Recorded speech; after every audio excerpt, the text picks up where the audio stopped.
De retour au Salon des entrepreneurs Lyon, Auvergne, Rhône-Alpes, et ça grouille dans les couloirs, ça grouille dans les plénières. Il y a encore beaucoup de monde et beaucoup de monde également sur ce plateau avec un duo.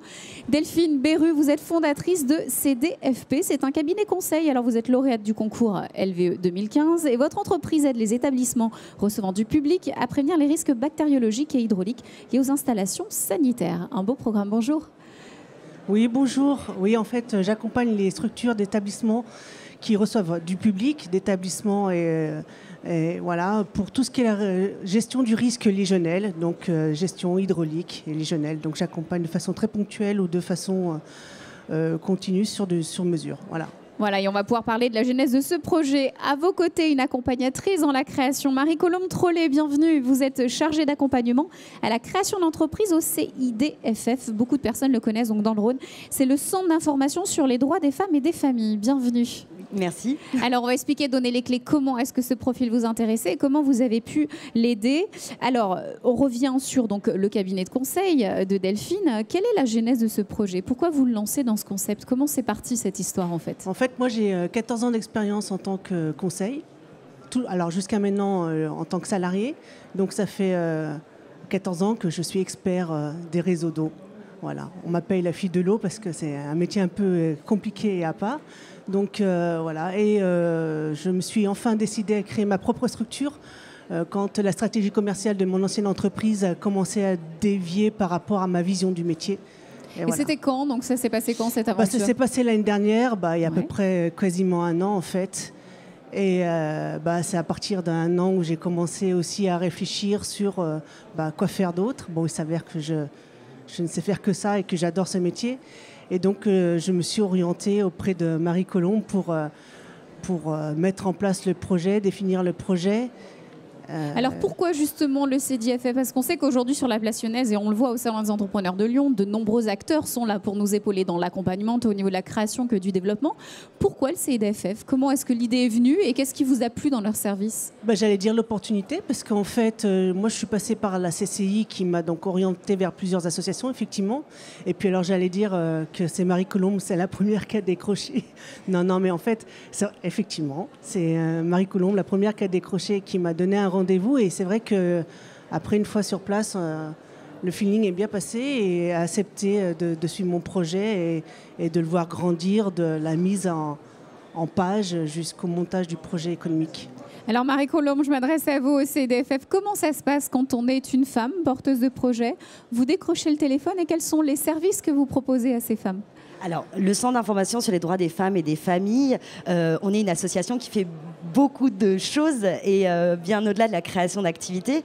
Et moi, du coup, je représente le secteur création. Je m'occupe uniquement d'accompagner des femmes qui ont une idée de création d'activités au sens large.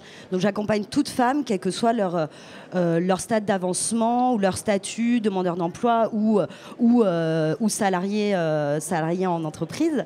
Et en fait, notre mode de fonctionnement, du coup, on ne vient pas sélectionner des projets. J'accompagne vraiment toutes les personnes qui souhaitent être accompagnées, tant que c'est une femme qui a un projet de création d'activité. Et on passe par une information collective. Alors très souvent, on est très sollicité. Malheureusement, on peut pas. Voilà, on a des gros délais pour pouvoir accueillir les gens, mais on a une information collective qui informe sur nos services. Et après, les personnes viennent solliciter un accompagnement individuel. Donc mon mode de fonctionnement, c'est des rendez-vous en individuel avec un accompagnement technique généraliste sur le projet. Et mon approche, c'est beaucoup une approche globale des situations vécues. C'est vrai que Delphine est venue nous chercher à un moment où elle voulait envisager les choses autrement. Elle se sentait plus identifiée dans l'entreprise dans laquelle elle était. Donc vous l'avez aidée au stade de création, de montage de son projet d'entreprise, c'est ça? Même au-delà, en fait, à l'époque, elle en était au stade de la réflexion sur comment sortir de mon entreprise et monter mon propre projet. Donc on a aussi beaucoup travaillé avec le service juridique du CIDFF qui l'a informé sur comment négocier une rupture conventionnelle. Et puis moi, je l'ai accompagné techniquement sur comment on monte un business plan, comment faire ses propres démarches commerciales, parce qu'il y avait aussi toute la difficulté d'être encore en cours de salariat, de devoir se développer. Comment est-ce qu'on parle à nos futurs clients, à nos futurs prospects de la future activité tout en étant en rupture. Un nouvel univers, effectivement. Ouais. Alors, de votre côté, Delphine, comment ça se passe? Comment se porte le cabinet aujourd'hui? Quels sont vos objectifs au bout d'un an, là, déjà? Où est-ce qu'on en est? pas tout à fait un an en fait, parce qu'en fait ça date, j'existe depuis le mois de novembre en fait, donc j'ai 7 mois. Bah, ça marche même plutôt bien. Alors, je ne vais pas dire que j'ai trop de boulot parce que ça serait... On touche du bois. Non, oui, ouais, on touche du bois. Non, ça se passe bien. En fait, j'ai effectivement des clients qui m'ont suivi et des nouveaux clients. Le bouche à oreille commence à faire son effet et des projets, alors aussi bien des petites structures que des structures un peu plus importantes. Et évidemment, des missions très ponctuelles, de formation jusqu'à des projets un peu plus conséquents sur la construction. Donc voilà, je touche, comme je propose du sur-mesure et de l'accompagnement, je touche aussi, quelle que soit la structure et quelles que soient les missions, j'ai jamais les mêmes clients et les mêmes missions. Voilà, donc, bienvenue dans l'entrepreneuriat, Delphine. Merci. Un dernier mot avec vous, Marie-Colombe. Qu'est-ce que vous attendez de ce Salon des entrepreneurs? Comment est-ce que vous êtes acteur pleinement de cet événement durant ces 2 jours? Alors oui, c'est vrai que c'est un événement sur lequel on essaye d'être pas mal présent. On a différentes manières d'être présent. Moi, on anime chaque année une conférence pour sensibiliser à l'entrepreneuriat féminin, puisqu'il y a certaines spécificités, je dirais, des choses qu'on essaye un peu plus de prendre en compte quand on est femme avec un projet de création d'entreprise. Donc on sensibilise là-dessus. On a la première conférence d'ouverture en général.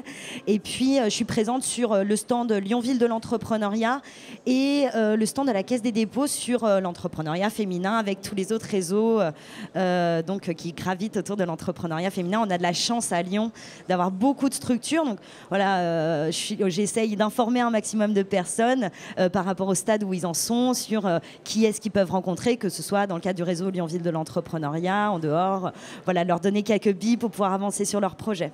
Merci en tout cas toutes les deux d'être venues nous voir. Je le rappelle, Delphine Berru, vous êtes fondatrice de CDFP. Merci d'être venue témoigner de votre expérience. Et Marie-Colombe Trollet du CDFF. Très bon salon des entrepreneurs de Lyon. Merci. Merci. Merci.